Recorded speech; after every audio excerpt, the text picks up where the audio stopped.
presented by the Strong Blue Line Foundation and powered by Moose Ridge Coffee in Snake River Landing, Idaho Falls. Welcome to the podcast, where former San Antonio police officer, author, and pastor Tim Rupp walks you through real-life scenarios involving our police officers and digs into the depths of facts and opinions on each case. This is Cop Talk, and it starts now. Hello and welcome to Cop Talk, the radio show and podcast of the Strong Blue Line. I'm Tim Rupp. Here with me is the operation manager for the Rev.FM, Mr. Gary Austin. Tim Rupp.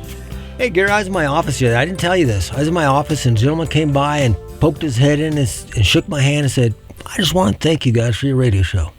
I said, "Well, thank you very much." So that was encouraging. Awesome. Good. Yeah. So it's good. So we've got at least one fan out there, one listener. So we appreciate that one listener. Yes, we do. And any others that are out there as well. So here we are, July 23rd. You know, the summertime weather, man, it's up and down. It's been a really nice summer. It sure has. As are most summers in southeast Idaho. Yeah. You know, and but when the air really gets still and there's no movement and it's in the 90s, it gets to feeling pretty warm, you know. Yeah, it does. But I tell you what, man, think about the end of July, winter's coming. That's right. It's true. It's going to be sooner than we think. So yeah, so we're gonna enjoy July and August, and then September is usually beautiful, and then we'll start getting cold again. But anyways, we are here, July 23rd. So we're going to talk about some police discipline, kind of some interesting things, and I think people want to know about. Kind of the behind-the-scenes stuff that policemen go through that you don't see, that's not out there in the newspaper every day. No, I agree. You know, you see stuff when an officer gets involved in a shooting. Yeah. If an officer gets arrested for something horrific, you know, stealing or something, drugs or stuff like that.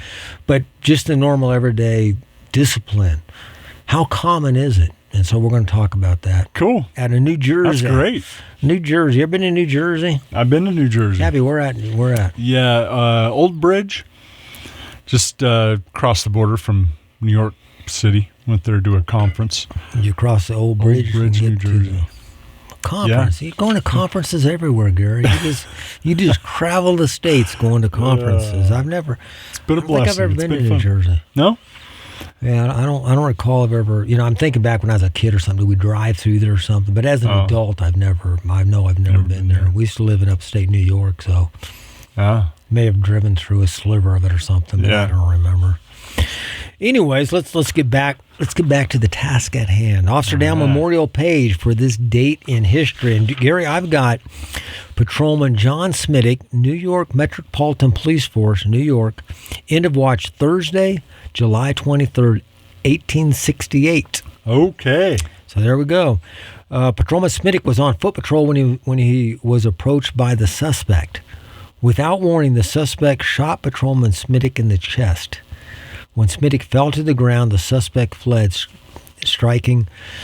The suspect fired again. I'm sorry, he didn't flee. He fired again, striking the officer in the head. A nearby patrolman heard the shots and responded. He chased the suspect on foot while exchanging shots. The suspect was arrested and charged with murder. He was executed by hanging in 1870. So no reason given. Just walked up to an officer and shot him. The officer went down there and shot him again in the head. Huh. Just, man. That's horrible. Yeah. Patrolman Smittick had served with the New York Metropolitan Police Force for 5 years, had been assigned to the 21st Precinct. He was survived by his wife and 2 children, aged 35. Oh. A youngin'. Another one. And just ambushed. Guy walked up to him and shot him just because he's a police officer. Huh. Even back in the 1860s. Back in 1868. Man. Huh. What do you have, Gary? This is Sergeant Jeremy Robert Brown, Clark County Sheriff's Office in Washington. End of watch on Friday, July 23rd, 2021. So Sergeant Brown was conducting surveillance at an apartment complex in Vancouver. That's in Washington. He was approached by 3 people and was shot as he sat in his vehicle. So same kind of thing. Sergeant Brown and other detectives were following 3 subjects as part of an investigation into the theft of firearms and ammunition rounds. 2 subjects were arrested near the scene. The subject who shot Sergeant Brown was arrested by members of the U.S. Marshal Service 2 days later, and he was charged with first-degree aggravated murder. Makes sense. And the subject who initiated the weapon trafficking scheme has been charged with over 3 dozen charges. Wow. The driver of the getaway car was convicted of second-degree murder and sentenced to 27 years in prison. A 4th subject has cooperated with authorities, pleaded guilty to second-degree manslaughter, and sentenced to 6 years in prison. Sergeant Brown was a Marine Corps veteran who had served with the Clark County Sheriff's Office for 15 years and was assigned to the Clark Vancouver Drug Task Force. He had previously served with the Washington State Department of Corrections and the Missoula County Sheriff's Office in Montana. Montana. Huh, yeah. Sergeant Brown was survived by his wife and 5 children. Wow. He was posthumously promoted to the rank of sergeant. So 46 years old. A lot of agencies will do that. Yeah. They'll posthumously promote an officer if they were killed in the line of duty. Huh. And sometimes it's just out of respect, so they get that extra rank. Sometimes it's more important than that because they'll promote them to that rank, and then their the retirement that will go to their spouse, their family, they'll get a higher rate of pay. Okay. Because it's a higher grade level. So sometimes that's in effect. Oh. So anyways, that's cool. So yeah, and another thing about that, so both of these officers, one in 1868 and the one in 2021, both of them were just assassinated.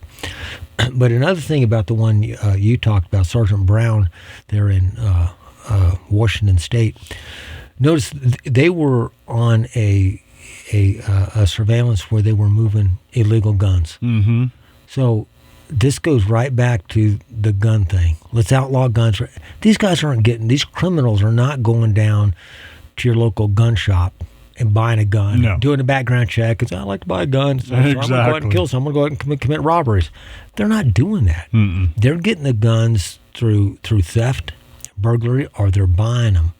Yep. Somebody's hauling them across. Yeah, in the black market. So they're getting the guns. So outlawing guns today, if they made a federal law that all firearms are banned, you got to turn it in. Most Americans probably turn the guns in. Yeah. Most Idahoans. It's the honest people that it would affect. Yeah, exactly. It would be that. And the thing is, I'm getting a little bit off subject here, but that would be against the Constitution. Right. So, yep. Are you required to take action when your government is directly going against God? Everybody knows it. Right. Exactly.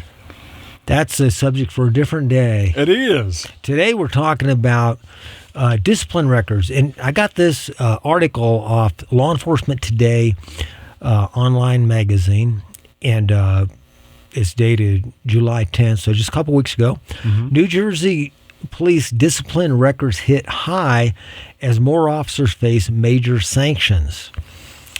And so it says here, this comes out of Trenton, New Jersey. On July 7th, the state attorney general's office released new data showing nearly 550 police officers throughout the state received major discipline for misconduct, ranging from losing their guns to using excessive force during 2024. Now, that sounds like a lot of policemen, Gary. 550 for major discipline. We're not talking about a simple demerit because you didn't shine your shoes or whatever it is. Right. These are major disciplines. The data shows that 543 officers, so that's the specific amount, 543 officers were fired, demoted, or suspended for more than 5 days in 2024 across 172 law enforcement agencies in the state, according to the New Jersey Monitor. Some were punished for more than one infraction, with a total of 644 major discipline actions. So there's 644 total, but 543 officers. That means some officers got 2 or more. Yeah. Wow. The bad guys and girls. Mm-hmm. The latest annual report on major discipline comes 5 years after the Attorney General's office first ordered agencies to disclose such discipline in an effort to increase transparency and build trust between police and the communities they serve. So I can see how this could help if the IFPD here said, okay, you know what, we're going to publish how many officers were disciplined last year. And we have 100 officers on the force, and 5 of them were disciplined. And they, you don't need to name names and stuff. Right. What were they disciplined for? That may lend some assurance to, okay, the police are policing themselves. They're just not running wild or whatever. But what other agencies do that? We don't see that with firemen. We don't see that with doctors. We don't want to see that with lawyers and stuff. The only time we see a lawyer, if something major big happens involved in a scandal and they get disbarred. Right. But just the normal discipline that lawyers are subject to by the local bar, that's not, publicized and put out there and stuff. So some scrutiny is going on. But then on the other hand, we expect a lot of our police.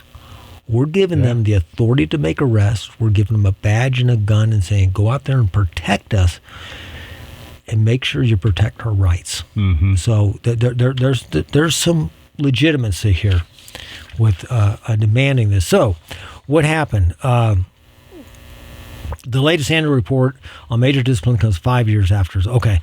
Since then, the number of officers disciplined has steadily risen, jumping 40%. So that's quite a big jump. 40% between 2021, the first full year of reporting, when 389 officers were disciplined, and 2024.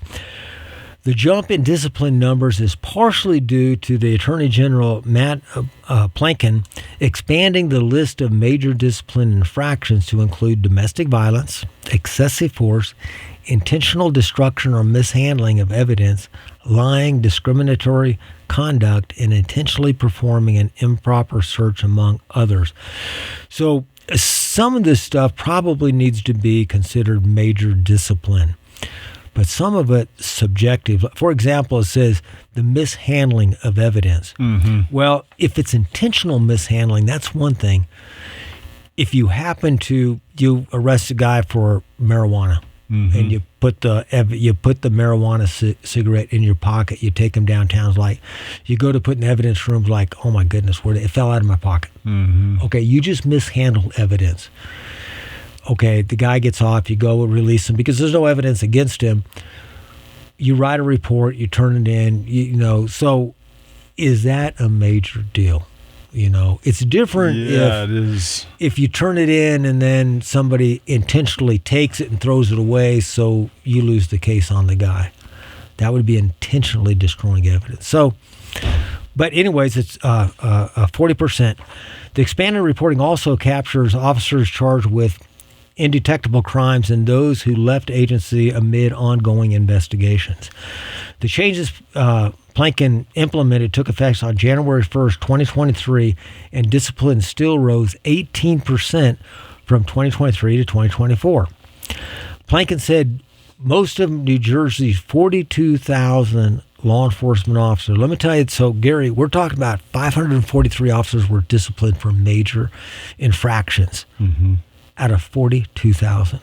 Now I know what you're thinking, Gary. You're thinking, what percentage is that, Tim? Yeah, what is that? I did the math. Oh, thanks to me and the internet, Google. 543 is 1.3% of 42,000. So see, that's low. Yeah, it's low. It's less than 1.5% of all the officers in the state. So to me, that is pretty low. It is. Even if each of these officers were exactly wrong, they were, there's no question. Let's say they were wrong. That's not bad, Gary. No, those are pretty good numbers, actually. If people think about whatever their career is, you can have some bad apples, and so you can have some, and not necessarily bad apples. You can have people that just break the rules. Yep. They do things wrong. Now, granted, when police officers break the rules, depend on what it is, but oftentimes it's much more serious. Mm-hmm. If you're breaking the rules, get somebody arrested, book them, and they really didn't do anything, that's a serious infraction. Right. So that kind of stuff. Mm-hmm. But we're talking here, most of it is not that kind of stuff. For example, they talked about being disciplined for domestic violence. Well, domestic violence, if you're a plumber, Gary, and you commit domestic violence, you're not going to lose your job as a plumber. Right. It has nothing to do with you being a plumber. Mm-hmm. But a policeman is different. So we're gonna have to. That's one of the things that we look at here. And as we go on here, it says about 370 of nearly 550 agencies reported no major discipline. So that's pretty good. Yeah. Publicly releasing this data, the handling of disciplinary matters help maintain the public trust in those dedicated, hardworking men and women in law enforcement, Plankin said in a statement. The most common offense stemmed with attendance infractions, with dozens of officers disciplined for chronic lateness or sick call-outs. So, when the most common so you take all them, and the most common is officers being late for work. Yeah. Now, granted, you shouldn't be late for work. Exactly. But I don't care where you work, Gary, there's always people that show up late. Yeah. You can count on it. They're always 3 minutes late. It doesn't matter what time. They're always 3 minutes late. And you get disciplined for that in policing. Mm-hmm. If you're late for roll call, they're like, so in San Antonio, like, you're late. Usually the sergeant say, Rupp, don't be late again. Yes, sir, Sergeant. All right. Coming the next day late. Rupp, what did I tell you? They write me a demerit. It just goes my 201 file, and that's it. I'm late again. It's like, come on, Rupp, let's pull out. You got a demerit 2 weeks ago for this, and you're late again. Mm-hmm. Pretty soon, I'm going to be late enough, it's going to go to internal affairs. And by the time it goes to internal affairs, and according to this, it's only for those who receive five days of suspension. For me to get suspended 5 days off for being late, I got to be late on a regular basis for a long, long time. Yep. Because generally, officers late a few times, Sarge, finally I get slapped with the suspension. Now, what's suspension mean? It means I get a day off, Gary, without pay. Without pay. So, and sometimes what they'll do, what San Antonio did, if you get suspended for up to 5 days, you can forfeit vacation time. Oh. So I actually don't get hit in the pocketbook, but I just lost 5 days of vacation. Yeah. Now, I could take the suspension, but I'm not going to get paid for it. Right. And another thing, when you're suspended, you're not covered medically or anything. So if you take 5 days off and you happen to get injured, you got no insurance, man. You're on your own. Wow. So that's why most officers are like, please take my time, But anyways, I don't want to give up 5 days of vacation because I'm running late. No. Just get to work on time. No, as an officer, you're probably going to need that time off. That's somewhere down the road. Exactly. It says, however, dozens of officers. So dozens. So how much is dozens, Gary? Dozens is more than 12. Yeah, so it could have been 24 because now we're at dozens because that's 2 dozen. It just says dozens of officers were disciplined for actual crimes, including those accused of drunk driving, domestic violence, insurance fraud, theft, possession of child pornography. We're getting some pretty deep stuff here. Yeah. Assault, harassment, child endangerment. So I would like to know the breakdown of those. I would too. I would like to know how many officers and what percentage, because out of 543 officers, I bet you, I'm just guessing, this got to be less than 100 officers. Mm-hmm. I would think out of that many, and it may be far less. It said dozens. If it was 100, they would have said 100. You're right. So we're talking maybe 50 officers, I would say, at tops. Some were terminated or left their jobs voluntarily, but others continue working as officers after getting suspensions of varying lengths. Multiple officers were also disciplined for negligent handling of their firearms. Some with leaving loaded guns in sensitive places and others reporting them stolen after leaving them in the car. So here's some examples here. In Voorhees, wherever that's at, in New Jersey, Officer Kushner was suspended 20 days after he propped his fully loaded rifle against his car, then drove off, leaving the firearm in the street. Now, should he have been disciplined for this? Yes. Loaded firearm, I'm sure he made a call. He deployed his rifle for whatever reason. He got back. Maybe he was helping another officer arrest and search a guy, and leaned his rifle up against his car, got some stuff. Hey, guys, I'll see you guys later, and all of a sudden gets the car and drives off. Yeah. And forgets about it. Should it be? Yeah. But that's not a criminal action. I mean, it's a serious violation, but the officer, he learned his lesson. And don't do this. A kid could have picked up the gun and something terrible could have happened. But there was no criminal intent on his part. That's what I'm trying to say. Okay. Another officer in Atlantic County, a correction officer, left his duty belt with a firearm loaded magazine in a restroom in the Atlantic Care Regional Medical Center in Pomona, where he was supervising an inmate getting treatment. So the guy went to the bathroom. He went to the bathroom, left his gun in there. That's basically what he did. It's like, again, he just forgot about it. Serious thing, but he forgot. Then it says correction officer Dan Quike, is that how you pronounce her name? I think so. Reported her firearm stolen from her cousin's house, but later admitted she gave it to her cousin who didn't have her permit to have a pistol. Oh, my goodness. Now, this is different, Gary. Yeah. This is a criminal act. You go and you give it to somebody who shouldn't have a pistol. Well, why'd you do that to begin with? Yeah. What's he going to use it for? And then you lie about it, report it stolen. Yeah. That's them are the officers that need to be gone. She's a correction officer. She needs to be on the other side of the bar. Yes. So, but, who you hire is who you get. So, but I just thought this was interesting. There's some other ones on here, but Gary, we are out of time. Oh, man, that was fast. Yeah, it went through this fast. So I thought it was a very interesting story. If you want to read the rest of the story, you can find it on Law Enforcement Today magazine. We covered most of it there. The point I guess I'm getting out of this, I started reading, I said, oh no, another complaint about a bunch of bad cops. But you know what? There wasn't that many. Yeah. And we're talking about the Very criminal few. offenses. They said dozens. So we're talking 50 out of 42,000 officers. We're talking about 0.3% of officers. Very low. Very low. So I thought that bodes well. And that would give me confidence if I was a New Jersey resident. Is that how you say that? Is that how they talk about? A New Jersey. So not New Jersey. New Jersey, okay. That would give me confidence that my police officers, by and large, are honest, hardworking men and women who honor the law. So, you can catch Cop Talk on Amazon, Google, Apple, YouTube, and Spotify podcasts if you miss us here on The Rev. Thanks for listening in. If you have a topic or question you want to address on Cop Talk, send me an email. You can email suggestions, questions, comments, or complaints to coptalk@therev.fm. That's coptalk@therev.fm. Thought from the good book today. By mere words, a servant is not disciplined. For though he understands, he will not respond. Thanks for joining us and helping to make the thin blue line a strong blue line.